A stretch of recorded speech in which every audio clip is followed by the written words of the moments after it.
Tonight on PBS News Weekend, why rates of cancer among millennials and Gen X are on the rise in America. Then, as American women dominate in Paris, we explore the history of equity at the Olympics and where things stand today. And why debris left behind in outer space is a growing problem down on Earth. If this is not tackled, it just means that the expected lifetime of anything that we put up there is going to get shorter and shorter.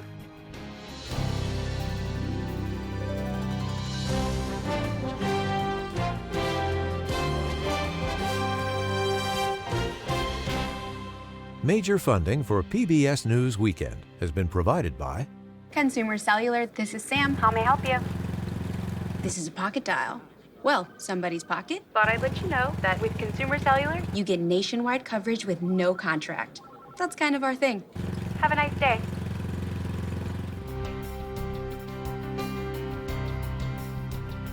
and with the ongoing support of these individuals and institutions.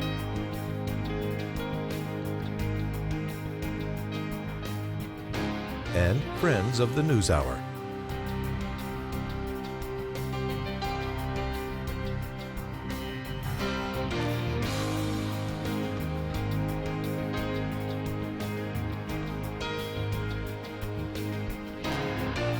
This program was made possible by the Corporation for Public Broadcasting and by contributions to your PBS station from viewers like you. Thank you. Good evening. I'm Stephanie Tsai. John Yang is away. The Trump campaign says it was hacked by foreign sources hostile to the U.S. and pointed toward Iran. Politico was the first to report the hack, saying they began receiving emails in late July from an anonymous account with documents from inside the Trump campaign. They appeared to be from a senior campaign official and were related to Trump's running mate, J.D. Vance. Now, fellow Republicans are blaming the Biden administration, which they say has failed to hold Iran accountable. They tried to hack his campaign, or did hack his campaign this week. They're trying to kill him.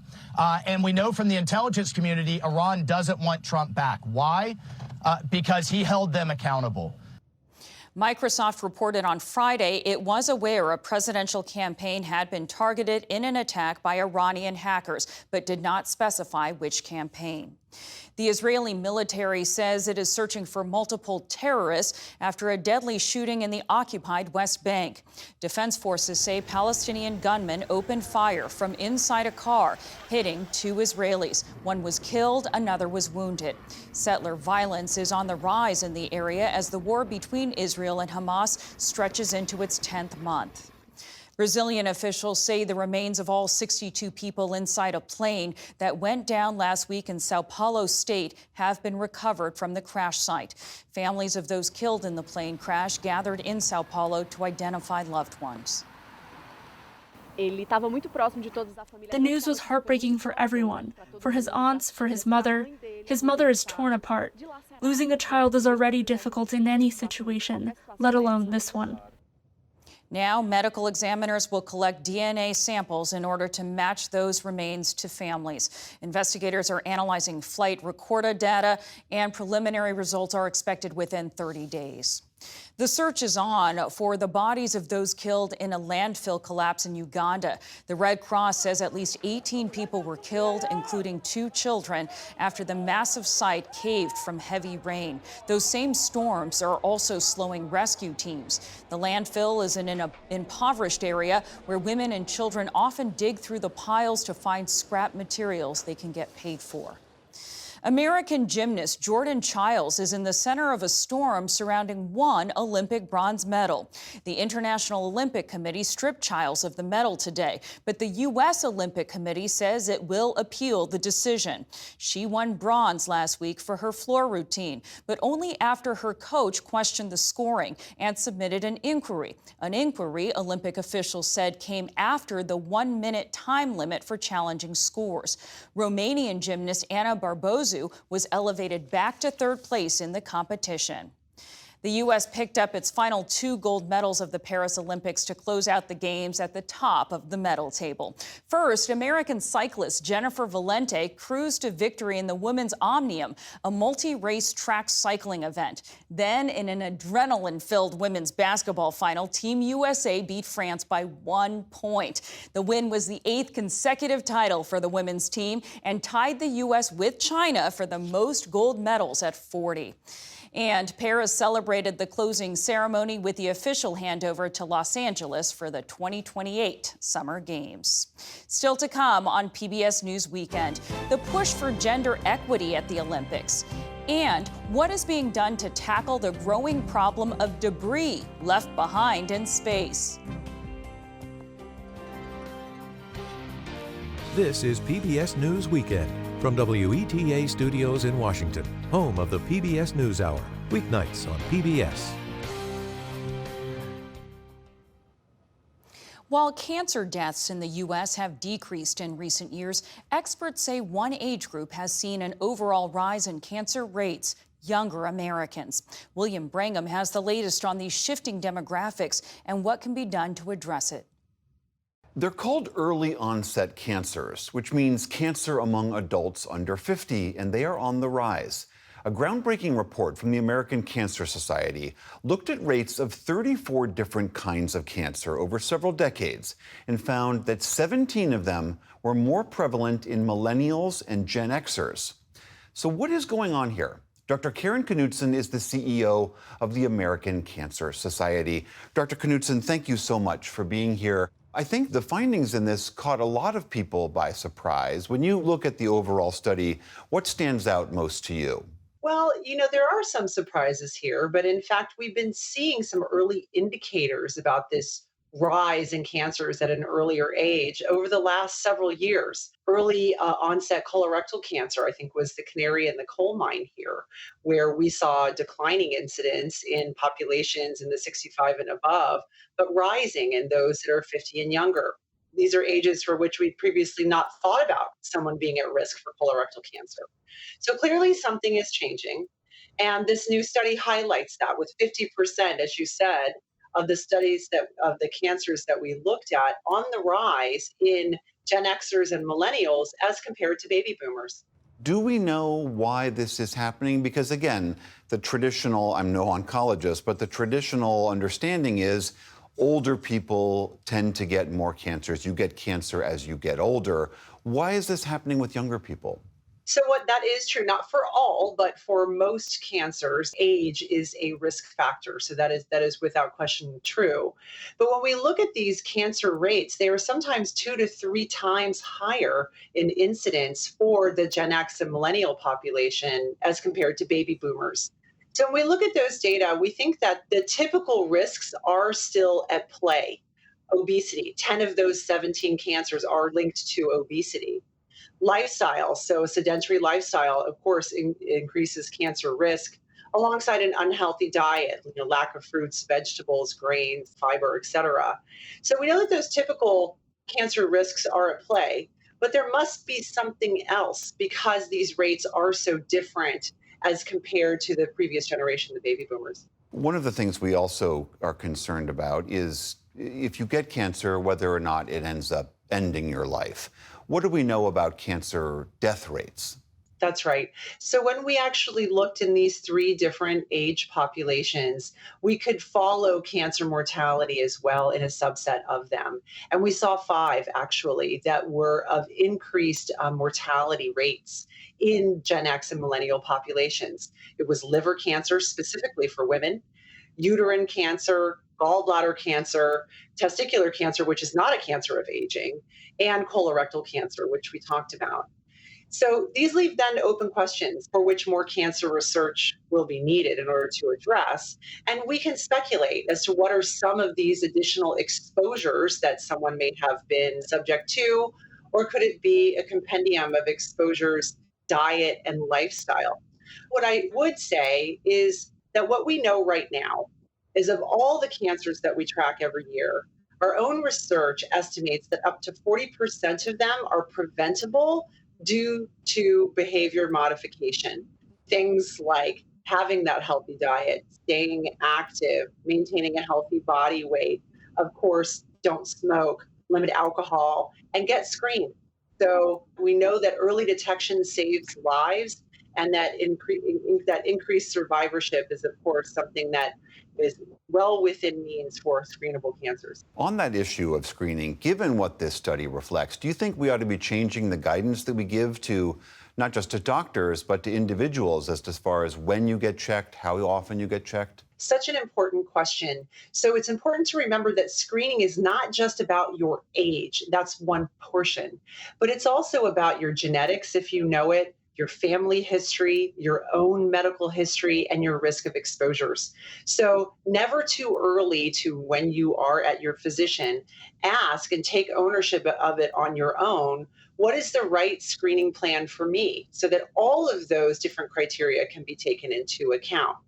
Now, as it relates to cancer screening guidelines, we of course look at this regularly. We are in the process right now of rewriting our prostate cancer screening guideline. But we were the first at the American Cancer Society to drop first colonoscopy from age 50 for people of average risk to age 45 because of these trends of early onset. So we will continue to monitor and determine whether or not the screening guidelines require additional modification. The science will lead us. Do you think younger people are getting the news about this? Do you feel like that this message is percolating out into society? I think that they are, and hearing reports like this can help them take agency over their own health, those prevention behaviors we talked about, have the discussion about screening, but also don't ignore symptoms. So if you're 44 years old and you're experiencing something that seems like it could be associated with colorectal cancer risk, don't wait. Be seen and have that discussion with your physician, even if you're too young to technically have had your first colonoscopy. Don't ignore symptoms. But it's also important to note that on balance, there's good news as well. For cancers overall, since 1991, which was the high watermark for cancer in this country, we have reduced the overall cancer mortality rate by 33%. So there is more hope than ever before, which is altogether more reason to not ignore symptoms, take agency over your own health for prevention, but also having symptoms addressed. I like that there's at least a little bit of good news in that. Dr. Karen Knudsen, CEO of the American Cancer Society, thank you so much for joining us. My pleasure. Thank you for having me.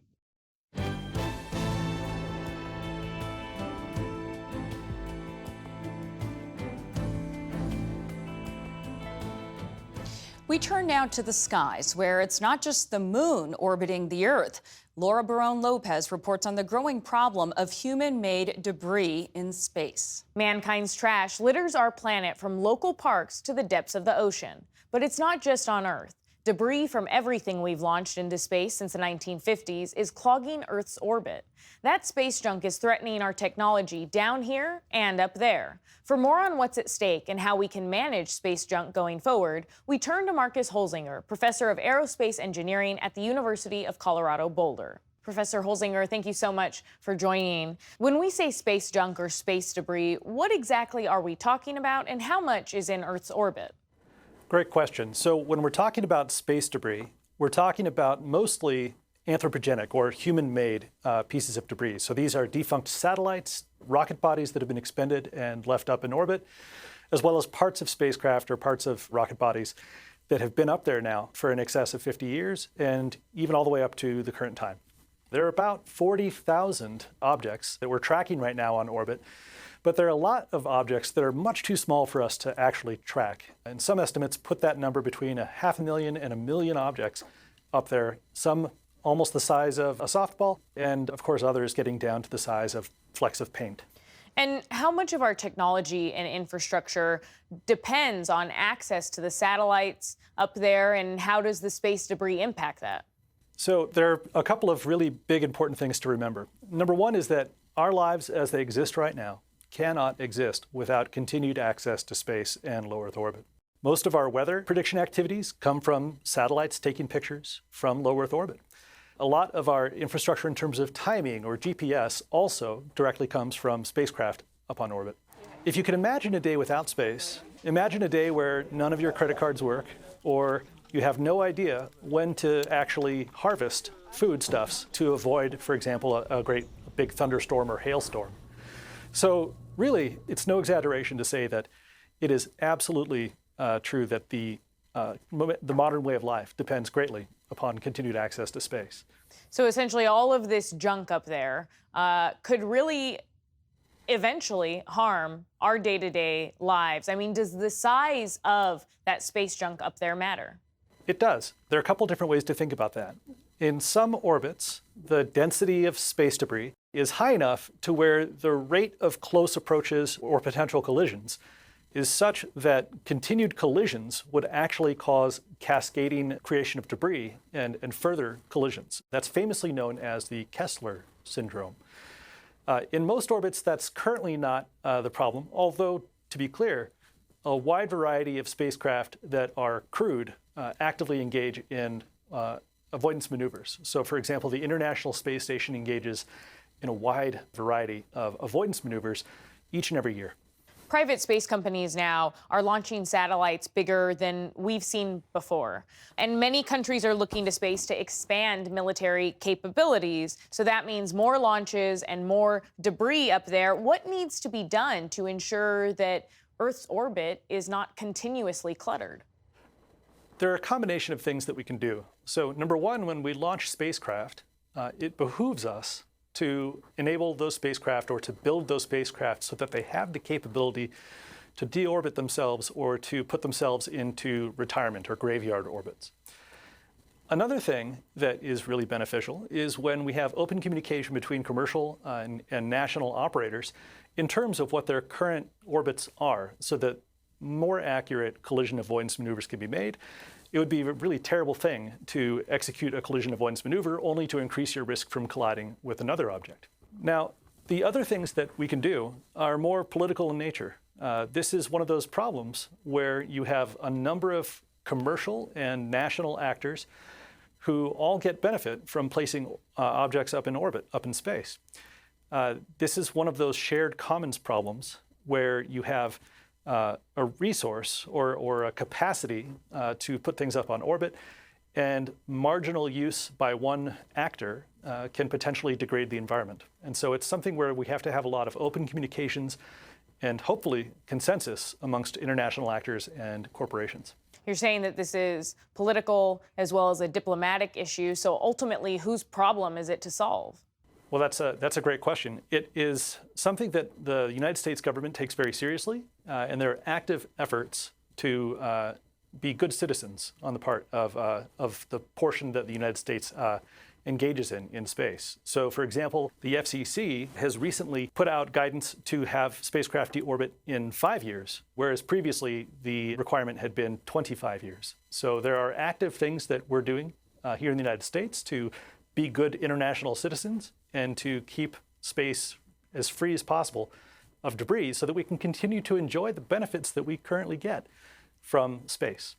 Professor, what happens if this ultimately is not tackled? If this is not tackled, if ultimately we end up having runaway levels of runaway densities of space objects in orbit, it just means that the expected lifetime of anything that we put up there is going to get shorter and shorter. And at some point, it may not be economically viable to put things up on orbit, just because they're not going to last long enough to provide any real benefit. Professor Marcus Holzinger, thank you for your time. My pleasure, Laura.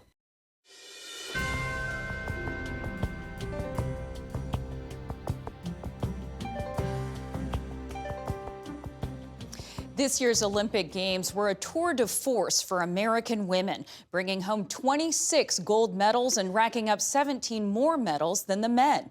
When Paris last hosted the Games in 1924, just over 4% of the 3,000 total competitors were women. A century later, the International Olympic Committee dubbed the 2024 Games the Gender Equal Olympics, saying they'd have a 50-50 allocation of male and female athletes competing. But that doesn't tell the whole story. For a deeper look, let's bring in Cheryl Cookie, a professor of American Studies and Women's Gender and Sexuality Studies at Purdue University. Professor Cookie, remind us how far the Olympics have come. For many, many decades, women athletes were marginalized. They were treated as subpar in comparison to the men. Yes, if we look at the history of the modern Olympic Games, the first game was held in 1896. And the founder at that time espoused really sexist and misogynist beliefs about women and women's capabilities to engage in physicality and athletic participation. Certainly, he was not alone in those beliefs. And so the struggle for equality, equal opportunity, and inclusion has not been necessarily a linear one, but certainly I think we've come a long way in terms of expanding opportunities across the globe with respect to participation for athletes. Sure. I just want to put up this graph just to give viewers a sense of the improvement as measured as the proportion of participation between male and female athletes. And in this graph, you can see that steadily over time, there's been an increase leading up to this Olympics, which was billed as being 50-50 athlete participation. Of course, we'll have to wait for final numbers to see where that lands. But I do want to dive into some of the other metrics in which we measure equity within the Olympics. To you, what really stands out as needing much further improvement?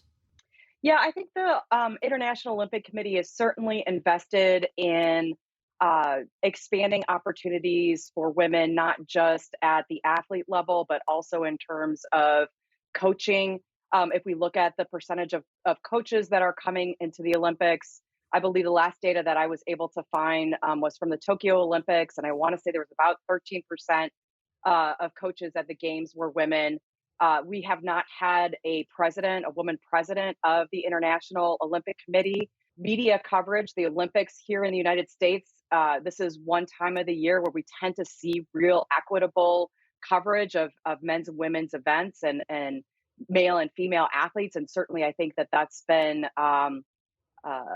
a lot of that has been due to the investment by the NBC networks and various different entities. I want to take this global perspective a little further, which is one of the great virtues of the Olympics, as you know, is that it brings different peoples all together, united under sport. But that also underscores the challenges for gender equity, because some of these countries, the women don't even have basic rights, much less is there an investment in female athletes. How do you see that? And do you think that the IOC plays a role in addressing those issues? Yeah, I think the IOC has played a role in addressing those issues in terms of its partnerships with the United Nations. I also want to make sure that we're conscious that, some of the struggles that we see around culture and gender and disparities around, resources and investment isn't just necessarily a problem in the global South, right? But that there's challenges that we experience here in the United States. But within the U.S., a lot of metrics that show great enthusiasm right now for women's sports, whether it's female athletes like Katie Ledecky and Simone Biles, who have just become legends, but also just the level of women's sports popularity in TV ratings, in coverage. I don't think anyone would argue that this isn't a moment. The question is, have we seen this moment before, and does the momentum continue? And oh, by the way, I see your own enthusiasm with your USA women's soccer jersey under that blazer. One of the things that's so exciting about the Olympics is that we get to see, as sports fans, women highlighted at the same level as the men. We have seen moments like this before. I think those of us that are old enough to remember the 1999 U.S. Women's World Cup tournament, where the U.S. team filled up a Rose Bowl, 90,000 fans turned out.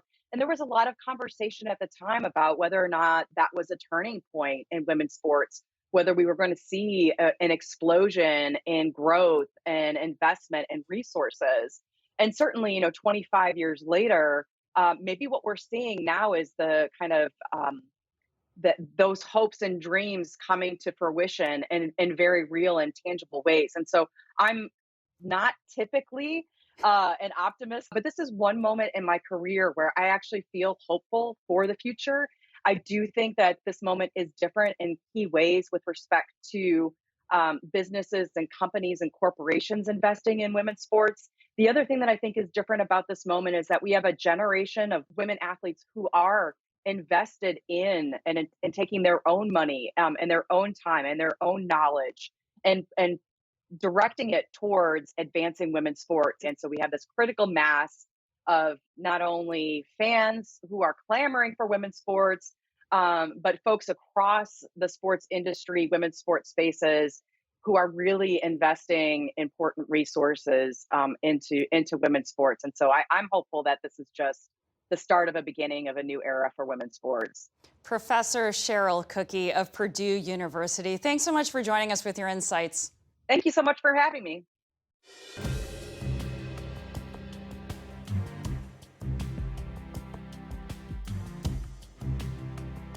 And that's our program for tonight. I'm Stephanie Sy. For all of my colleagues, thanks for joining us. Have a good week. Major funding for PBS News Weekend has been provided by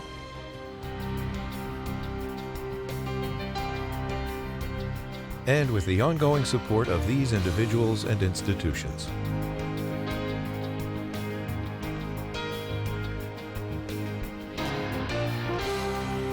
This program was made possible by the Corporation for Public Broadcasting and by contributions to your PBS station from viewers like you. Thank you.